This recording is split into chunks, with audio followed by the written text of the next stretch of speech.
Student, देखिए आज मैं क्लास 6 में आपको जो चैप्टर चल रहा है अंडरस्टैंडिंग एलिमेंट्री शेप, उसकी 5.1 एक्सरसाइज आपने कंप्लीट कर ली होगी।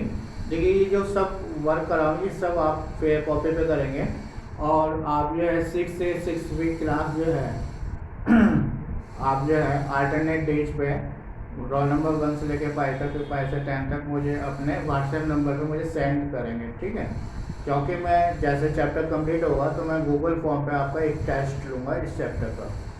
तो देखिए इससे नेक्स्ट आप आता है angles right and straight angle.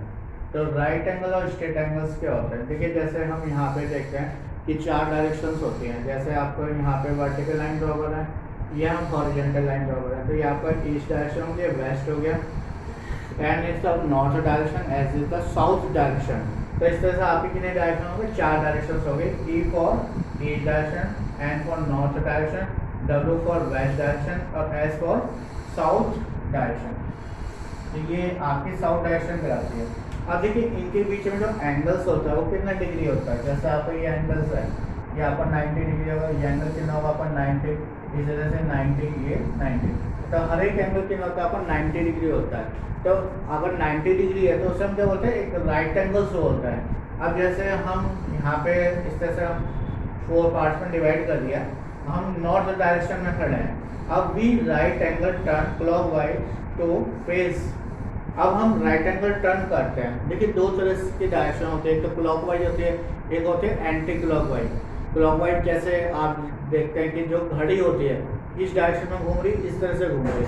अगर आप इस डायरेक्शन में घूम रहे हैं तो उसको क्या बोलेंगे, क्लॉकवाइज डायरेक्शन से बोलते हैं। और अगर आप इसका अपोजिट इस तरह से घूमते हैं घड़ी के विपरीत दिशा में, तो उसको क्या बोलते हैं, एंटी क्लॉकवाइज डायरेक्शन बोलते हैं। तो 2 तरह की डायरेक्शन होते हैं। तो we turn right angle clockwise. तो जैसे हम नॉर्थ डायरेक्शन में खड़े हैं, अब कहाँ पे पहुंच गए, इस डायरेक्शन में पहुंच गए। तो हम किस डायरेक्शन में फेस कर रहे हैं, ये तो आपकी नॉर्थ डायरेक्शन हो गई। अब ये कौन सी डायरेक्शन होगी, it is the east direction. तो 1 राइट एंगल अगर आप टर्न कर रहे हैं नॉर्थ, तो कहाँ पे पहुंचेंगे, ईस्ट डायरेक्शन पहुंचेंगे क्लॉकवाइज, ठीक है। फर्दर अगर आप टर्न कर रहे हैं राइट एंगल टर्न कर रहे हैं, राइट एंगल पे टर्न कर रहे हैं, क्लॉकवाइज कर रहे हैं। अब सपोज हम ईस्ट डायरेक्शन में, फर्दर फिर हम कहाँ पे पहुंचेंगे, अगेन वेस्ट डायरेक्शन में मूव कर जाएंगे, ठीक है। ये आपका अगेन जैसे हम यहाँ पे शॉर्ट डायरेक्शन में खड़े हैं, हम now we again move 1 right angle clockwise, then we face. अब जैसे हम यहाँ पे खड़े हैं तो किधर की तरफ डायरेक्शन में मूव कर रहे हैं, तो किधर की तरफ मूव करेंगे, हम वेस्ट डायरेक्शन में हम मूव कर जाएंगे, ठीक है। तो ये आपकी नेक्स्ट पोजीशन है। फिर अगेन अगर हम वेस्ट डायरेक्शन में खड़े हैं और अगेन हम 1 राइट एंगल्स मूव कर रहे हैं, तो 1 राइट एंगल्स मूव कर रहे हैं, तो इसका मतलब कि आप किधर की तरफ फेस करेंगे, we face the south direction. हम जो है साउथ डायरेक्शन में फेस करेंगे। अब देखिए अगर आप यहाँ पे जैसे नेक्स्ट डायग्राम में नॉर्थ डायरेक्शन खड़े हैं और we turn the south direction, आप साउथ डायरेक्शन में मूव कर रहे हैं। अब किस तरफ मूव कर रहे हैं, क्लॉकवाइज डायरेक्शन में कर रहे हैं। तो हम यहाँ पे कितना एंगल मूव करेंगे, 1 स्ट्रेट एंगल मूव करेंगे। तो 1 स्ट्रेट एंगल कितना होता है आपका 180 डिग्री, और 1 राइट एंगल कितना होता है आपका 90 डिग्री। या इसी को आप कह सकते हैं 2 राइट एंगल। इसी तरह से अगर आप ईस्ट डायरेक्शन में खड़े हैं और आप मूव कर रहे हैं क्लॉकवाइज डायरेक्शन में, कितना मूव कर रहे हैं, 1 स्ट्रेट एंगल या 2 राइट एंगल, तो कहाँ पे मूव कर जाएंगे, we move the west direction, ठीक है। आपके जैसे हैंड क्लॉक है, अगर वो मूव करिए और फिर मूव करके यहाँ पे आ जाते हैं इनिशियल पोजीशन पर आते हैं। जैसे समझिए हैंड क्लॉक 12 से स्टार्ट करिए, क्लॉकवाइज मूव करिए, तो कहाँ पे पहुँच गए, अगेन 12 पर पहुँच गई। तो यहाँ पे हम पोजीशन को क्या बोलते हैं, the angle is complete position, complete angles form करता है। तो आपको यहाँ पे क्या होगा, एक 1 रेवोल्यूशन कंप्लीट हो गया, तो इसको हम क्या बोलेंगे, 1 कंप्लीट एंगल, जो कि किसके इक्वल होगा, that is equal to 360 degree.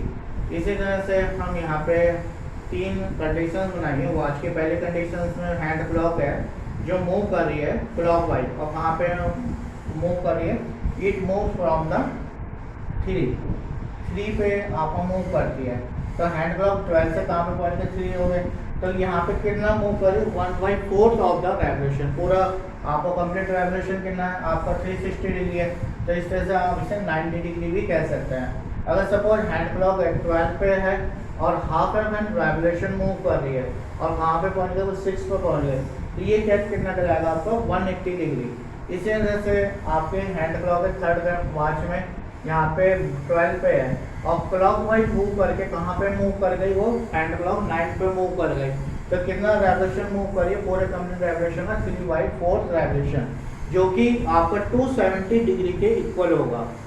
तो अगर आपका 1 कंप्लीट रेवोल्यूशन है तो कितना होगा 360 डिग्री, अगर 1/4 रेवोल्यूशन है तो कितना होगा आपका 90 डिग्री, ठीक है ना। और अगर आपका हाफ एंड रेवोल्यूशन है तो कितना हो जाएगा आपका 180 डिग्री, और अगर आपका 3/4 रेवोल्यूशन है तो कितना होगा 270 डिग्री, ठीक है।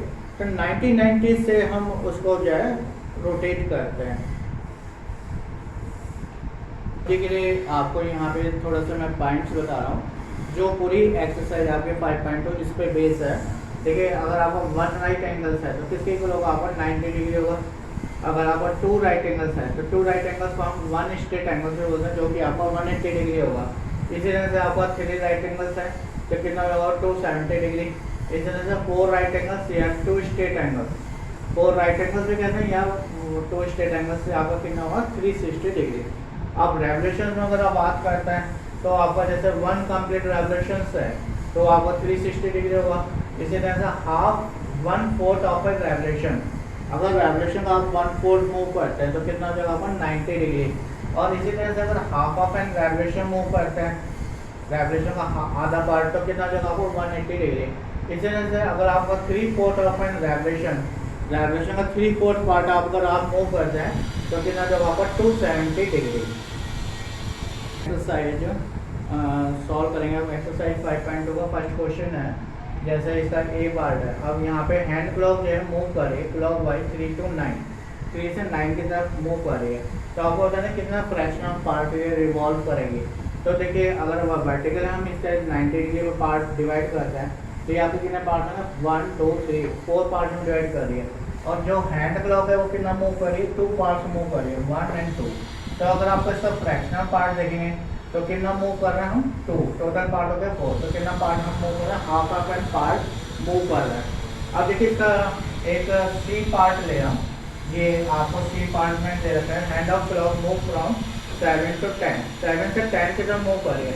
अब देखिए टोटल जो है हैंड ऑफ क्लॉक के जो पार्ट्स कंसिडर करते हैं तो यहाँ पे हम देखेंगे 12 पार्ट में डिवाइड है, जैसे 1 2 3 4 5 6 7 8 9 10 11 12। और जो हैंड ऑफ क्लॉक मूव कर रही है वो कितना पार्ट मूव कर रही है, 1 and 2 3 पार्ट मूव कर रही है। तो फ्रैक्शनल पार्ट कितना मूव कर रही है, तो 3/12 that is equal to 1/4 part ये मूव कर रही है। तो देखिए, आज आपको जो है एक्सरसाइज 5.2 का फर्स्ट क्वेश्चन करना है। बाकी के क्वेश्चंस मैं आपको नेक्स्ट वीडियो में बताऊंगा। Thank you, have a nice day.